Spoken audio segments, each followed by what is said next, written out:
और फ्रेंड्स जय हिंद। देखिए अगला जैन धर्म का टॉपिक्स कुछ शेष रह गया है, अब समाप्ति होने वाला है पूरा ये जैन धर्म की कहानी।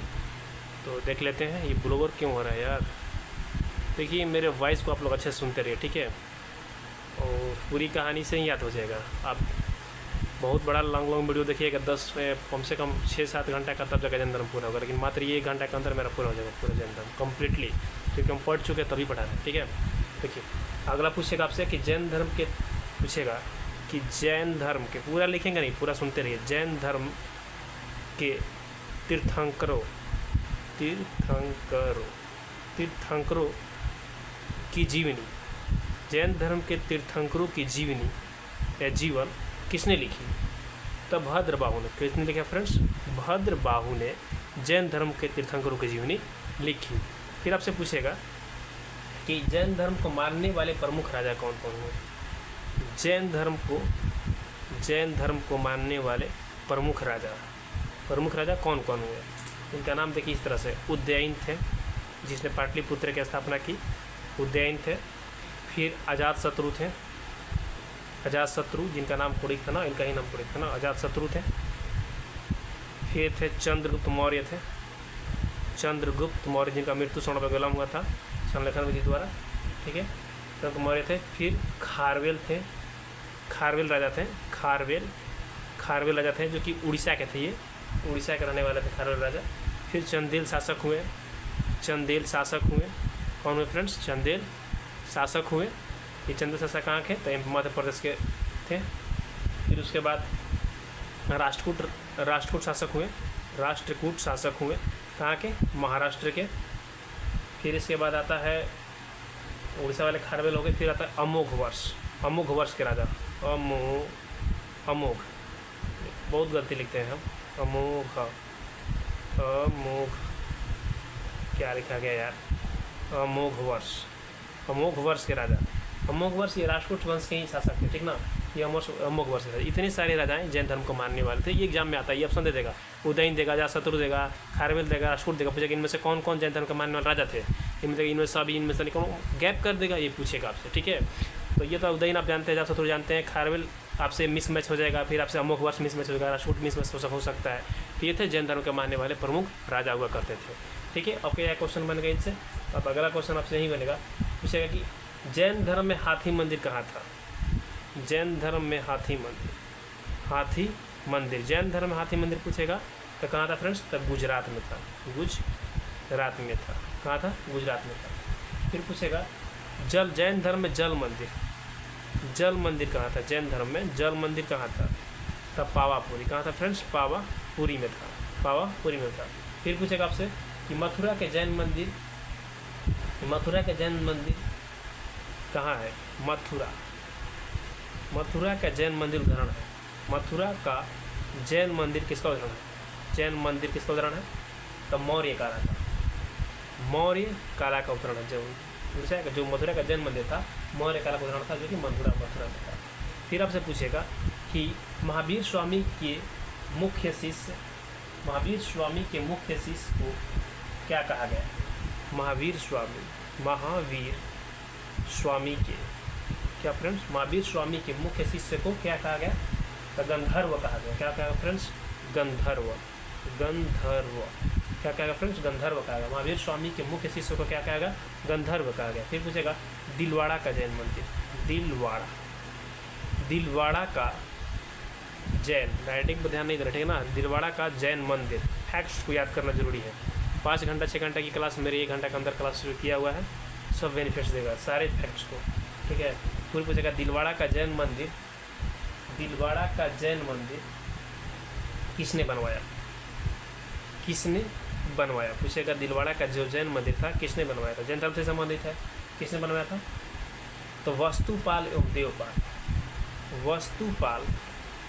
एवं देवपाल ने। दिलवाड़ा का जैन मंदिर किसने बनवाया था? वस्तुपाल एवं देवपाल ने। वस्तुपाल एवं देवपाल ने। ये दोनों विमल शाह के सामंत थे। ये दोनों विमल शाह, ये थे, क्या बोला जाता है, जैन दिलवाड़ा के ये राजा थे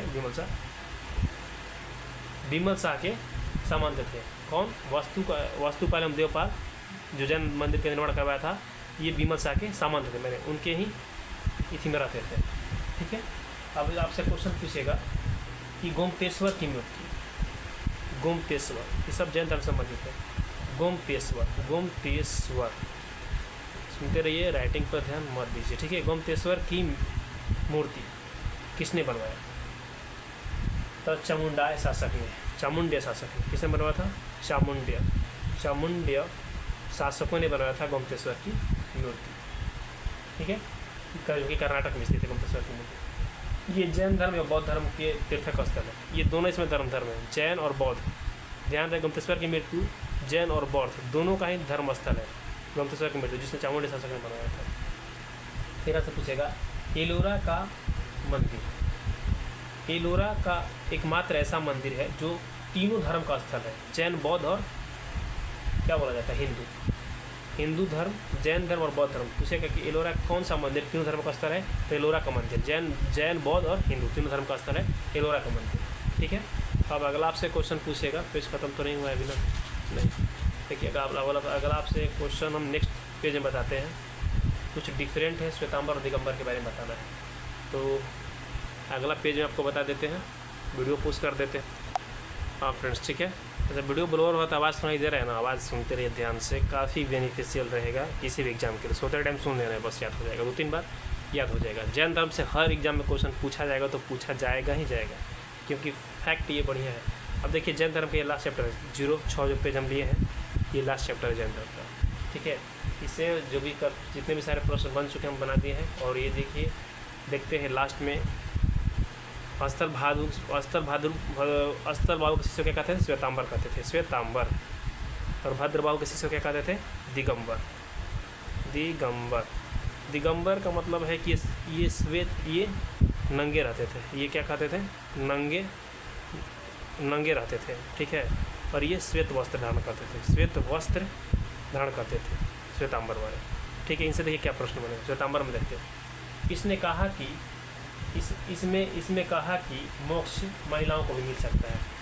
इसने कहा कि श्वेतांबर में कहा, अस्त्रबाहु ने कहा, श्वेतांबर में ने कहा, श्वेतांबर के शिष्यों ने कहा, अस्त्रबाहु ने कहा कि इसमें महिलाओं को भी मोक्ष मिल सकता है। महिलाओं, जब जैन धर्म महिलाओं को मोक्ष नहीं मिल रहा था, इसमें कहा कि महिलाओं को मोक्ष मिल सकता है। पूछेगा कि किस धर्म में, श्वेतांबर में कि दिगंबर में, किस में कहा गया कि महिलाओं को मोक्ष मिल सकता है? तो श्वेतांबर में कहा गया। ठीक है, जबकि इसमें कहा गया है कि सिर्फ पुरुषों को मोक्ष मिलेगा। इसमें कहा गया है सिर्फ पुरुषों को मोक्ष मिलेगा। दिगंबर में कहा गया पुरुषों को सिर्फ मोक्ष मिलेगा, लेकिन श्वेतांबर में बोला गया कि नहीं, दोनों को मिल जाएगा, पुरुष महिला दोनों को मिल सकता है। ठीक है, फिर पूछेगा इसमें श्वेतांबर में इसने कहा कि अन्न जल भूख प्यास, अन्न जल भूख प्यास। श्वेतांबर में कहा गया है कि अन्न जल भूख प्यास बिना त्यागे मोक्ष प्राप्त किया जा सकता है, मोक्ष प्राप्त किया जा सकता है, जबकि जैन धर्म में नहीं था। देखिए दिगंबर में कहा गया, दिगंबर में कहा कि नहीं, आपको मोक्ष नहीं मिल सकता, आपको मोक्ष नहीं मिल सकता, आपको सुलेखन विधि द्वारा ही मिलेगा, सुलेखन विधि द्वारा ही मिलेगा, यानी भूख प्यास सब छोड़ना पड़ेगा जैन अनुसार, तब मिलेगा। दिगंबर में कहा गया। फिर श्वेतांबर में कहा गया इसके अनुसार महावीर स्वामी विवादित, मतलब इसके अनुसार महावीर स्वामी विवादित थे। इसके अनुसार तो महावीर स्वामी विवादित हो गए, इसके अनुसार महावीर स्वामी का कोई वैल्यू नहीं रहा ना। इसके अनुसार महावीर स्वामी विवादित हुए, लेकिन इसके अनुसार महावीर स्वामी विवाहित हुए, इसके अनुसार महावीर स्वामी विवाहित थे श्वेतांबर के अनुसार, लेकिन दिगंबर के अनुसार महावीर स्वामी अविवाहित थे। रियल बात है कि विवाहित वही थे ही, लेकिन ये दिगंबर वाले उन्हें अविवाहित मानते थे, क्योंकि वो मोक्ष प्राप्त कर चुके थे, इसीलिए उन्हें अविवाहित मानते थे। लेकिन श्वेतांबर वाले इन्हें अविवाहित नहीं, इन्हें विवाहित मानते थे। तो यही बस अंतर है, थोड़ा श्वेतांबर थोड़ा ये जो धर्म था जो संप्रदाय में बट गया, तो ये धर्म थोड़ा काफ़ी ईजी हो गया, जबकि जैन धर्म साहब काफ़ी स्ट्रिक्ट था इससे पहले, दिगंबर श्वेतांबर जब नहीं था। और दिगंबर श्वेतांबर दो धर्म बटने के बाद में भी दिगंबर अपने आप में जैन धर्म को अपने बनाए रखा कायम को, लेकिन इसमें थोड़ा कायम खो गया, इसमें बनाया रखा है, यही था अंतर।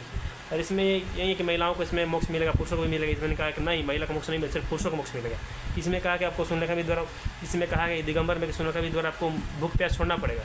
श्वेतांबर ने का भूख प्यास बिना छोड़े ही आपको मोक्ष मिल सकता है, मर सकता है, इसमें मर सकता है और ज्ञान की प्राप्ति होती है। इसने कहा कि इसके अनुसार श्वेतांबर के अनुसार जैन धर्म में महावीर स्वामी विवाहित थे, जबकि दिगंबर के अनुसार जैन धर्म में महावीर स्वामी विवाहित नहीं थे। इस सर पर इतने सर का प्रश्न आपसे पूछ सकता है जैन धर्म से संबंधित।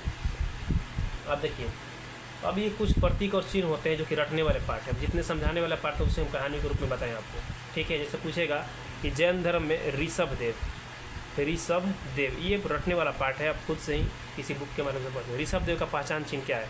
तब बैल, क्या होगा? बैल। फिर पार्श्वनाथ के पूछेगा, जैन धर्म के सर पार्श्वनाथ ही था ना, पार्श्वनाथ से पूछेगा इनका प्रतीक चिन्ह क्या था? तो सर्प, पार्श्वनाथ का सर्प, इसमें स लगाए तो सर्प। ऋषभ देव में ब लगाए बैल, क्या होगा? बैल होगा। महावीर स्वामी को पूछेगा कि प्रतीक चिन्ह क्या था? महावीर स्वामी का प्रतीक चिन्ह क्या था? तो शेर था। ये धाकड़ आदमी थे, इन्होंने वास्तविक संस्थापक, इससे इनका शेर था, इनका चिन्ह भी बढ़िया मिला है, शेर था, महावीर स्वामी का शेर था। इसी तरह से और भी सारे इनमें प्रतीक और चिन्ह दिए गए हैं जो आप याद कर सकते हैं देखकर। इसी जो फैक्ट है हम पूरा बता दिए हैं। अब इस तरह से ये चैप्टर समाप्त होता है। इस सारे exam all in one exam के लिए हम बता दिए हैं, प्री एंड मेंस दोनों लेवल के लिए, ठीक है। मिलते हैं किसी नेक्स्ट वीडियो में, अगला बौद्ध धर्म से रिलेटेड वीडियो लेकर आते हैं या कोई अन्य वीडियो लेकर आएंगे, ठीक है। तब तक के लिए जय हिंद, जय भारत।